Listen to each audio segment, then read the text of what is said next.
Alrighty guys, what's going on today? So today I'm going to be talking to you about this BTaT cold brew coffee maker. I hope I'm saying that right.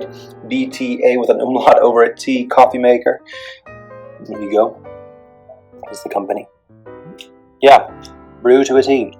You know, basically a cold brew coffee maker. I started drinking a lot of cold brew in this past year, so I figured, hey, why not start making my own at home?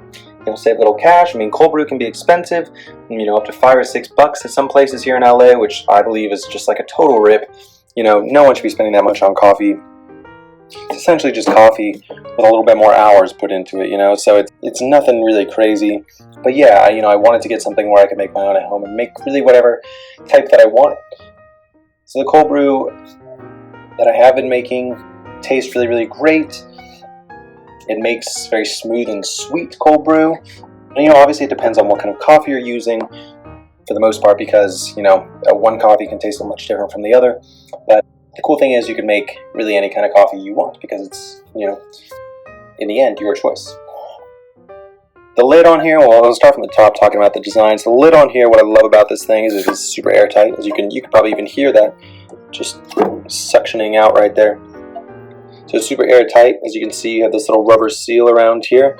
And essentially what that does is not only does it make it, a bit more spill proof,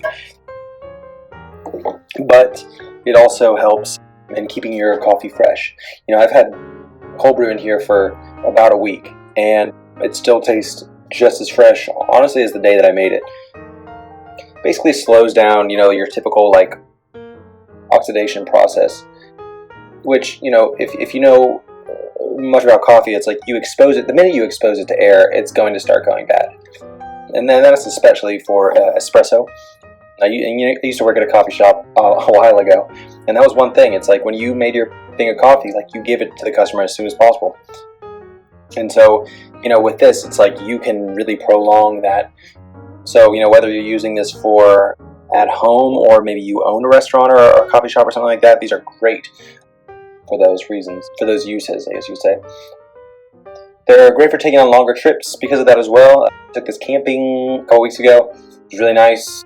We had our cold brew in there, and again, we just put it in a big cooler that was tall enough to fit this thing in there, and just let it sit, and it was totally fine. You just have to kind of keep it upright, obviously. You don't want it to spill, but this thing isn't so spill proof that if you tip it, it's not going to leak, because it will.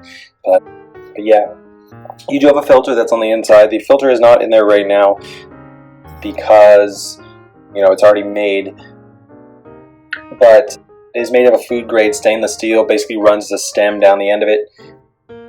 It is removable as well, making it extremely easy to clean when you're done. And you basically just put a giant mesh filter inside here. Fill it with coffee. I usually use maybe a cup of ground coffee, so that's pretty much how much you're gonna make out of this. Obviously, it's gonna tell you 1 cup, 2 cup, 3 cup, 4 cup, 5. But it depends on your coffee to water ratio, however you want to do that. You fill it up with water. You let this bad boy soak. I usually let it sit for at least 8 hours, so I'll make it at night, then have it ready for myself in the morning. And it's great when it comes out. It is overall, this thing is pretty big, as you can see, more than 40 ounces, because the max line right here is 40 ounces, so I would imagine it's 50 something. So it's a little large overall. But hopefully you have a fridge that has a top shelf that's tall enough to hold this in. We had to actually adjust our shelf just a little bit so it could fit this in there. So that's one thing that may be kind of annoying. It's not the most portable thing in the world. So maybe if you're going solo, maybe you should get something that's a little smaller, unless you want something that you can have for the week. I guess it's up to you and how much room you have. But what is convenient is this little handle right here. Picking it up, pouring it, all that jazz. That makes it much easier, and that's actually glassed into the rest of the bottle. So it's just one big solid piece, except for the lid and filter. Yeah, that's pretty much all I have to say about this thing. If you love cold brew, I'd highly recommend it. Again, it's the BTaT cold brew coffee maker, and yeah, check it out. Get that caffeine fix. Alrighty, take it easy, you guys.